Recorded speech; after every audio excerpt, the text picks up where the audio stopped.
Hi, Lisa Hamilton. Thank you for joining Coffee Talk. Today we have a great program about taking risk, and Sherry is on the show today. Tremendous entrepreneur, tremendous risk. It's hysterical, outrageous, unbelievable. And of all the people I decided to have on the show today, I definitely picked Sherry because it is the most hysterical story about taking risk, and you're going to love it. So this is around the book that just came out. My book, Just Start Sloppy. You can find it on Hamilton Post Magazine or also through Books in a Bite, BYTE.com. Just Start Sloppy. So it's my journey of being a entrepreneur.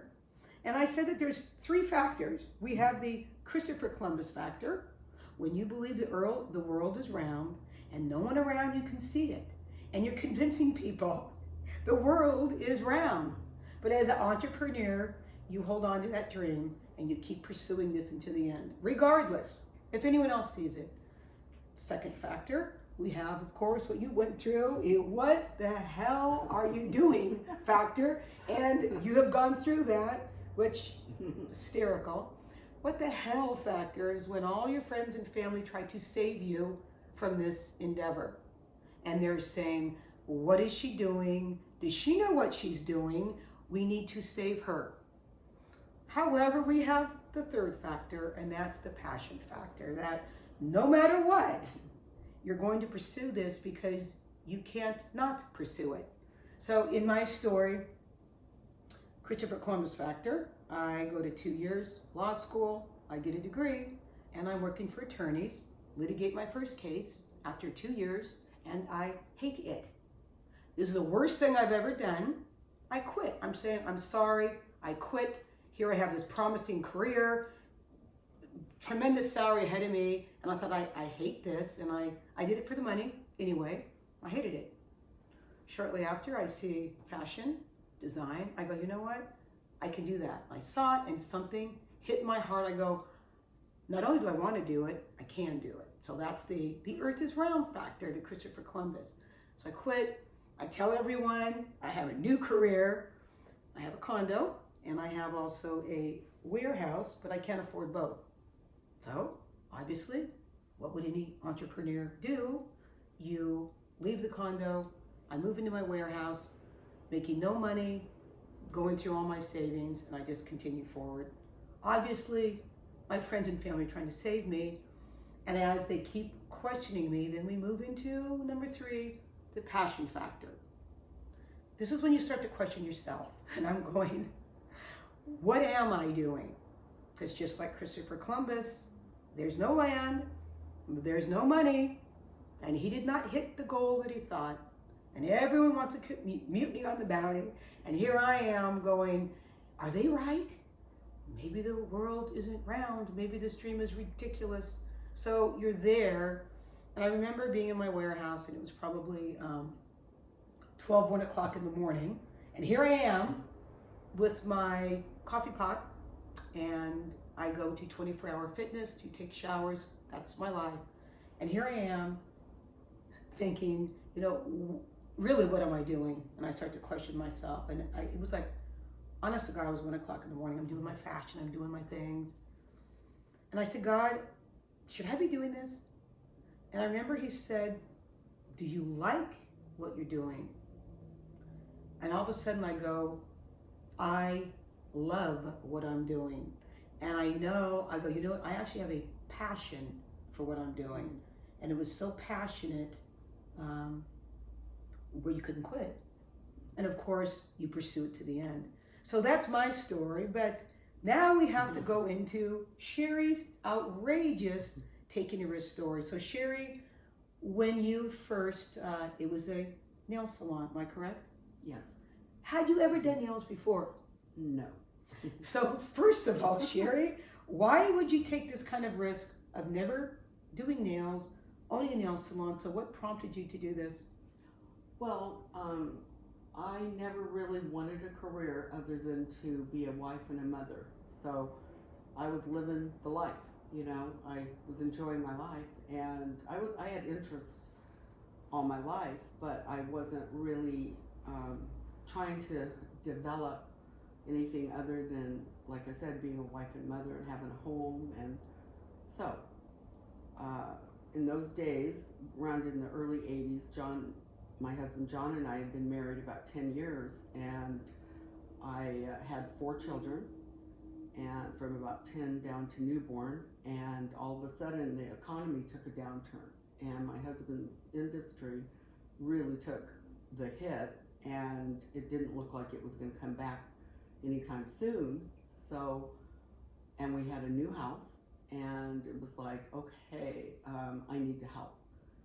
So I thought about, what is it that I do, what am I interested in? And it was beauty, and I always loved styling my own hair. In fact, I cut women's hair in my neighborhood when I was 9 years old. I had a job cutting people's hair, and so I was good at it. So if I had ever pursued anything, it would have, have been that. So I decided, okay, go to the college. You could sign up for a hair course and help your family. So that's what I did. I went down there one evening when they were having sign-ups, and I said, well, how long will this take? And they said, well, it's going to take 9 months for you to go to school. If you go 40 hours a week, like a job, and then it'll be another 2 or 3 months after that to qualify for your license. So I'm thinking, a year? What are we going to do in a year? I mean, I'm not going to have a home if I wait a year. So I look over, and there's some people signing up for something else. So I go over there, and they're signing up for to do nails. And I thought, oh, that's interesting. I really don't want to do nails, but so I asked them, well, what's the qualifications to do nails? 9 weeks, done. A month after that, or month and a half, done. I went, perfect. I have to do this. And so I signed up for nails. And so then I was going to go to college to do it, but it was going to take even longer because it was more of a part-time. So they said, if you really want to get done, you're going to have to go to a regular cosmetology school. Well, thankfully, right in my town, there was a cosmetology school. So I said, okay, great. So I signed up. So I started going. I was happy. I was like, okay, I can do this. But then I thought, wait a minute. I'm going to have to work for other people. I'm probably not going to make that much money, and I need to make a lot of money. So I thought, I know, I'll open up my own salon. So, okay, you have no experience in nails, and you decide, see, this is just what's so funny. You have no experience in nails. So how would you open up your own salon? Did you have any capital or money here? No, but the one thing I had was a small amount of equity, which had been our down payment on our house. So I thought, if I could get that equity out of our house, maybe I'd have enough to open a nail salon. So we went to the bank, found out you have $15,000 worth of equity that you can have. And I thought, I could do that. I just have to pay a month or two on a place. I could make that happen. So we found a place, waited for the loan to come through. When it was all done and said, they gave me a check for $11,000. So I had to open a business with $11,000. And by then I had gotten my hours in, and I was waiting now to go take my test. The only problem with this whole thing for me was the school I went to was they didn't know what they're doing, so they did terrible nails. I really didn't know how to do nails. So that was my hard dilemma at that time, because I'm thinking, ooh, this is going to be scary because I'm the owner and I really don't know how to do nails. So there is a lady that had come through our school named Linda Claire, and she had her own nail product called Crystal Nails. And she was trying to recruit people from the colleges around, from the beauty colleges, to work for her. And so she had a course she could take, which I didn't. I thought, well, I can't afford it. It was like $300 or $400. And I thought, I can't afford that. So now I have my license. I have my little shop. Now the shop was it was funny because it had this horrible green carpet.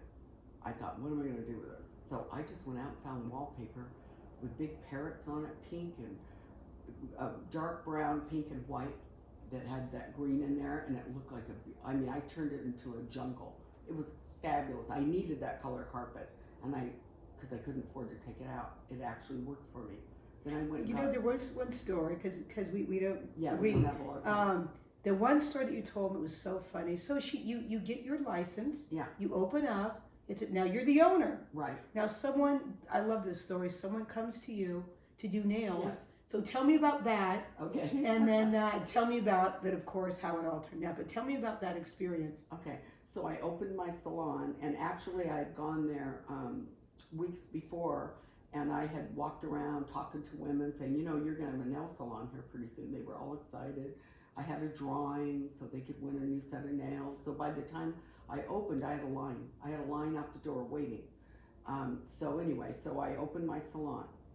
So there was a hair salon in the same place where my salon was. And so the lady came in from the hair salon to probably find out how well I did nails. So my first set of nails was 5 hours. So, can we just stop? With a professional. Girls, how long did it take you to do nails? Half an hour? 45 minutes? So this is what's so hysterical. 5 hours. 5 hours. Why did it take you 5 hours? And I know we have to wrap up, but this story's too good. I didn't really know what I was doing because I had done so many other things. I hadn't concentrated on, you know, how well I could do a set of nails because I had so many more things on my mind. So what happened was, I mean, it was a disaster. I kept filing her nails down and putting more product on and more, and she was sitting, I could see the look on her face. I thought, oh my gosh, Sherry, you've blown it now because, you know, your name's mud now because you're the owner of the salon and it took you 5 hours. So I just thought, oh great. So then I immediately called Linda Claire and I said. And that's when you went. I went. So the success at the end, the success at the end was you go to the Well, I went to her training, yes. Uh-huh. And I told her my problem. I said, okay, this is Saturday. I go, by Monday, I need to know how to do nails the right way. And she goes, okay. And so she trained me that weekend and I made myself concentrate. I remember thinking, you are going to get this. You are going to get this. There is you have no other options. You must know how to do good nails. Because she was winning all the nail competitions, her people. So I got it. It clicked. I saw what she was talking about. I went back Monday. I did fantastic nails. In fact, right after that, to test it out, I went to Los Angeles and won a huge nail competition. So, you know, I just love her story.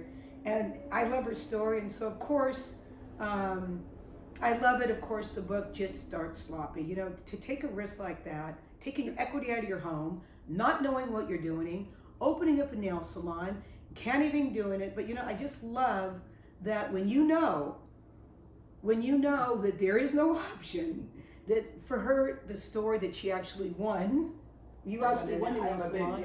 And as she's telling me, I know along, that she opened up, then it was crystal nails. So you become it was very successful. Yes. So here's, of course, the factor number 4.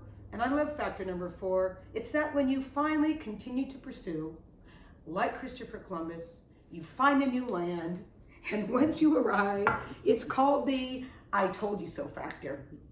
And with every entrepreneur, you know, of course, just start sloppy, keep pursuing. You know, if there's something in your heart, because God put it there. There's a desire in your heart, and just don't quit. So thank you for joining us, the Coffee Talk, and we'll see you next time.